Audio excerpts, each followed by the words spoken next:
Hi everyone, welcome back to another video from Finance and Crypto Guide. Today I'm going to be guiding you through how to add transactions in YNAB. If you want to add transactions in YNAB and if you're not sure how to enter your expense or income, then this video is for you. First of all, open up the YNAB application on your device and make sure that you're logged in.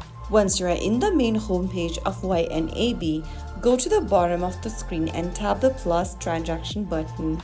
Now, you will be able to see different type of transaction at the top, that is outflow and inflow. Outflow means the money you spend and that is going out of your account, which is known as an expense. Inflow means the money you will receive. This might be income or money added to your account. Select the type of transaction you are trying to add.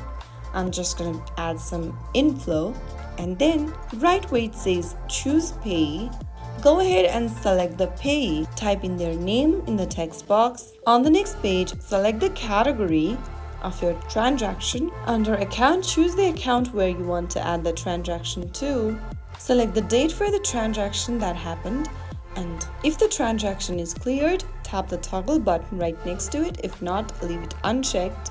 You can then go ahead and flag the transaction, enter a memo or schedule repetition for the transaction at the bottom. After you are done with it, click on the save button in order to add a transaction on YNAB. A transaction is anything that affects your money, like spending, receiving, or transferring money. When you add a transaction in YNAB, you are telling the app what happened so your budget stays accurate and up to date. If you found the video helpful, don't forget to like, share, and subscribe to the channel. I will be back again in the next episode. Thank you for watching.